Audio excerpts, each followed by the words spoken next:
Facebook Live Friday, and as you can tell by the way we are dressed, he is Doc Blanchard. I am Glenn Davis of the old Army Heisman Trophy winners, Mr. Inside, dressed for Mr. Outside. I'm Brian Milam along with Dave Baker. See, we bring you history and knowledge on this show. We do. And a little bit of entertainment and things in between. Which everybody needs on a Friday, right? You need a little bit of some educational material. But thanks for joining us as we get you ready for a big weekend of UK athletics.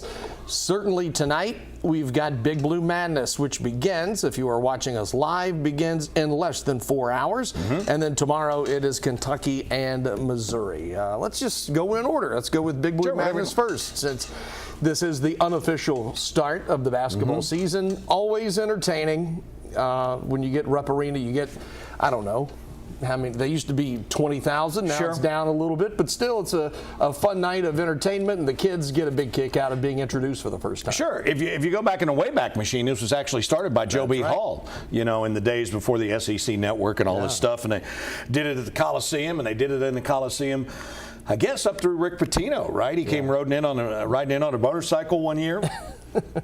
And so, you know, it's all about pop and circumstance. It's a great event. It is. It's different now than it used to be because you see so much of what happens with these guys beforehand now. You obviously saw them play up in Canada. You see everything on social media. You okay? Yeah, oh yeah. I'm just Glenn Davis is over here making sure that everything is done. But you know, you see him so much. I mean, yesterday we had the video of the Big Z arriving at the Coliseum in the car, and so it'll be interesting tonight. Yeah, it's an exciting night and everything. The women are a part of it as well. Sure. But I think you still got three big questions. Okay, I don't know that Z's going to do anything tonight. He was watching practice yesterday, right? So he just got here. He's still got to work out his amateurism, but he can start practicing. And then, of course, you got Onyenso and Bradshaw, who are still hurt. And Cal said the other day, maybe 5-6 weeks. You know, and Cal is a serial underestimator of injuries. But let's go back to when Bradshaw initially had that situation pop up, and there were people saying, hey, we're looking at December, January. He's not, oh no, it's just going to be a couple of weeks. Well, here we are now, what, 6 weeks later? It's still potentially another 5 to 6 weeks later. At least. Yeah, so journalists, sports journalists. Inquiring minds want to know. Yeah. Get a lot of journalists these days get bad raps because of the paranoia or a conspiracy theorists are everywhere. They don't normally. The people like a Kyle Tucker, he's not going to print something that's not true. First off, he's a pretty smart young man, as he's my age or older, but still. He's not wrong, and here we are again. Let's say Cal is right, it is another 6 weeks. Well, that takes us into the start of the season, and you kind of wonder how long then will it take to get into game shape and whatnot. Either Cal is the eternal optimist. Yes. Or he's no good at estimating these things. I mean, you go back to... Not a good carnival guesser. You go back to Jared Vanderbilt. Yeah. You go back to P.J. Washington at the end of that season in the NCAA on the cart tournament. Yeah, on the little wheel, right? The wheelie thing. I mean, and... I don't know how you manage those things. I tend to like the Mark Stoops way of doing things, right? Which is? He's out. Yep, I like it too. He's out. He gone. How long's he out? He's out. And then you just don't know. And speaking of the paranoia, that takes us back in the Wayback Machine again. Way back. Because, of course, the last Final Four to be held at some place other than a big Superdome was here at Lexington in 1985. Correct. When Villanova upset Georgetown. And, of course, everybody talked at that point in time about the Hoyas' Hoya paranoia. And that's why the late, great John Thompson had his team stay in Cincinnati to play here at Rupp Arena.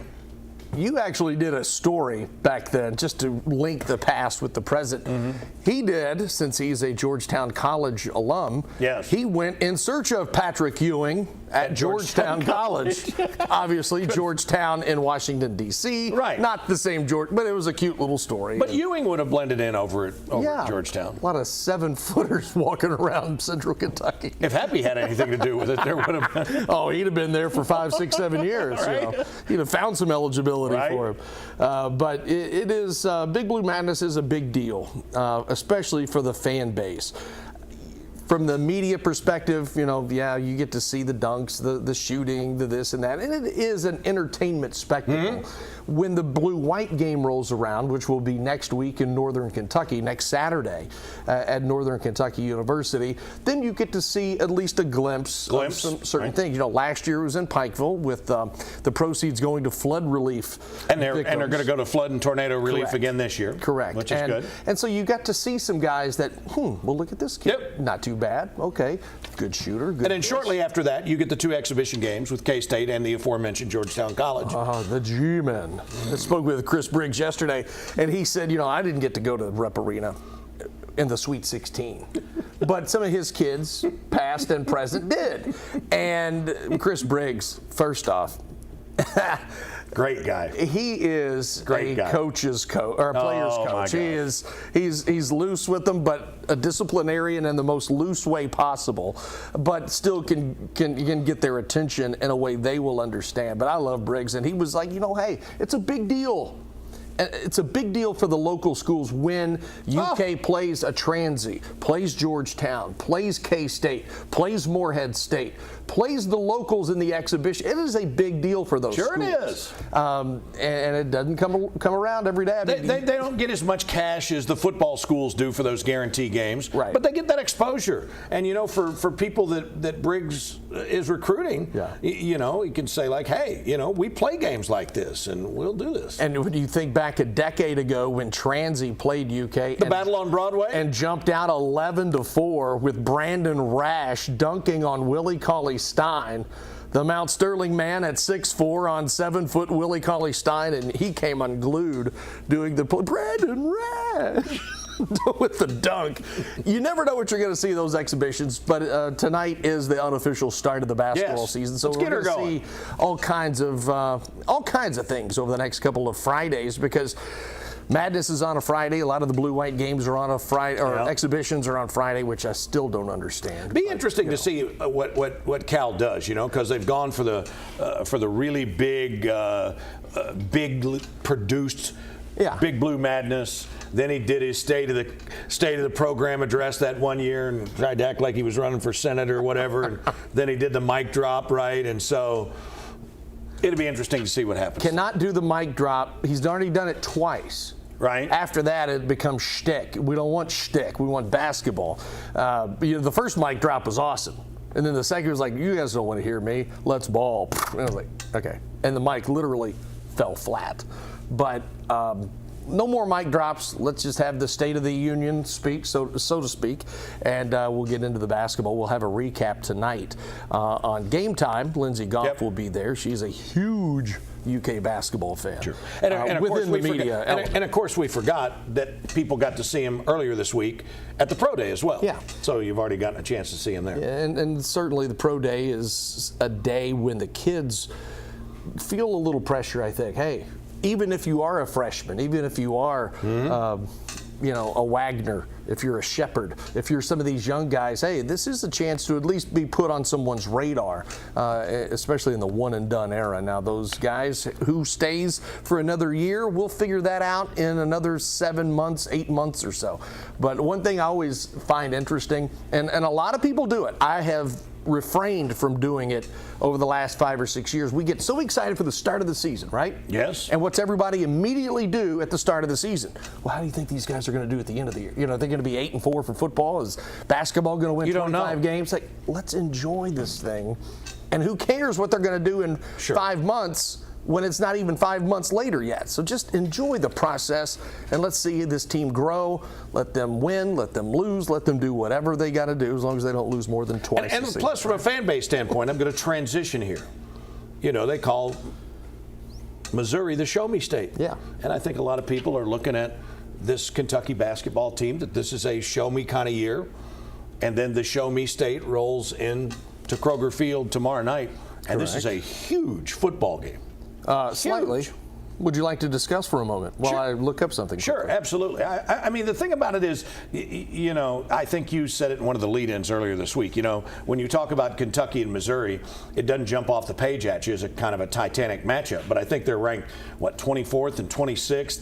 And you know, listen, Mark Stoops certainly doesn't need me to defend him or anything. But let's just look at this. You know, there was this big hullabaloo this week about what he said about Georgia, which was not wrong. Okay, I mean, you can pay these guys now. NIL is the approved NCAA vehicle to do that, okay? And so you can do that now. And so the question is, you know, everybody was talking about, and sure, people are disappointed about the Georgia game, but let's forget about the people that are around here.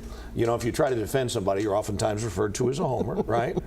But when the national media, who are some of the most cynical people on the face of the earth, when you give up 51 points to your opponent and you still don't drop out of the top 25, that's people saying those guys are really, really good and you guys ain't chopped liver. No.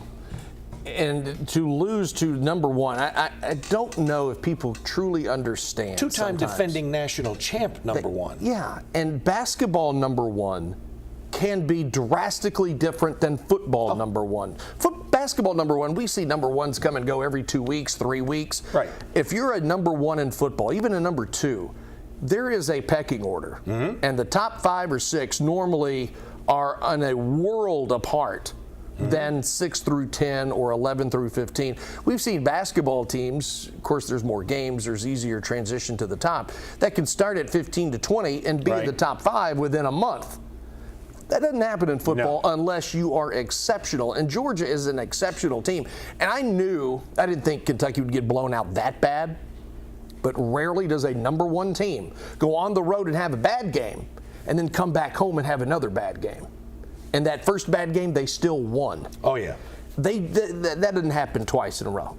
When UK basketball is on top, how many times do they have a bad game on the road against good competition, mind you? Sure. And then come back home and lay an egg against good competition? Rarely. It has happened, yes, but very rarely. And UK football, though, I think here we are now, 6, 7 weeks into the season. Right. They are still looking to prove themselves or find an identity on offense. Had Ray Davis, where is this team without Ray Davis? Oh, my gosh, right? Lord have mercy. I mean, this team is not good offensively if Ray Davis does not leave Vandy and come to Lexington. I agree. I mean, he's played phenomenally. And again, you're not banging on anybody here, but it's truth. It's not only Devin Leary, but it's Liam Cohen, too. I mean, he's got enough of a sample size now. You got to put that kid in positions. You can't be too predictable, but you got to put him in position where he can make the throws that he can make. And the other thing he's got to do is listen. It's one thing when you're out there on the intramural field. and you're slinging them sidearm or submarine, or you're throwing off your back foot. I mean, you know, the receiver's got to catch the ball, but in fairness, some of those guys probably don't know where it's coming from. That's true. I mean, when you talk about arm slots and everything, I mean, he's liable to uncork it from anywhere. And listen, Missouri has got a really good offense.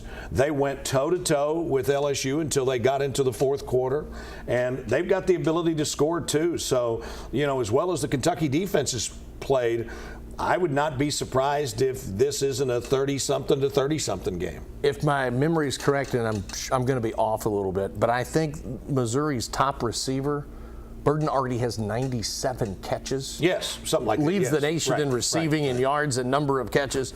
Sheesh. I mean, I can't remember the last time any receiver had that many catches at the midway point of the season. Right. And the Virginia Tech apologist, Ben Beddoes, is over there in the First Alert Weather Center right now.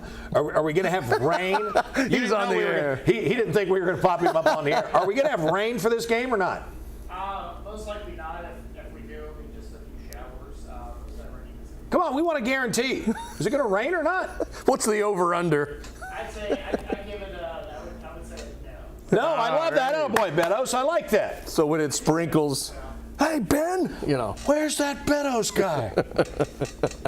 Oh, by the way, just going back, I watch old games a lot, just for reference. You do. Yeah. In 1985, Game 3 of the NLCS, Vin Scully with Joe Garagiola. Went through the Show Me State, how it got its name. William Duncan Vandiver Wow. was a politician and said, but you have to show me, blah, blah, blah. And so that, and I remember when you said that, I thought, 85. See, you would have expected Vince Jack Scully. Buck, who spent so much time in St. Louis, to come up with that. Yeah, that's true. But Vince Scully was a deep thinker. You know, he was Rodin's thinker. He was exceptional. I listen to his stuff all the time. He could paint a masterpiece with his voice. He was just unbelievable. Vince Scully, if you, for those of you who may not know Vince Scully, he was the voice of the Dodgers for 67 years. Right. Did football, did basketball, baseball. He did Voice everything. of NBC baseball. Oh my gosh, he was the baseball soundtrack of generations. But He was the guy whose voice is all over the movie For Love of the Game. For Love of the Game with Kevin Costner. Just if you've to seen push the sun back up into One the more sky time. one more time. But do yourself a favor and YouTube Vince Scully, and you'll get a treat, especially when Kirk Gibson. John Miller, well, the 88 Game 1 home run, 88 World Series is still That was Jack Buck. Yeah, Kirk Gibson. Buck did radio. Yes. Scully did TV on that. That's right. They both did But do yourself a favor and go YouTube Vince Scully and John Miller, who's the voice of the Giants and the Orioles. Hello, and everybody. ESPN baseball. He does a great, and I mean an exceptional Vince Scully impersonation. It is literally top notch, top level stuff. So we've got UK basketball tonight, UK football tomorrow, and also It's homecoming weekend all weekend it's homecoming everywhere.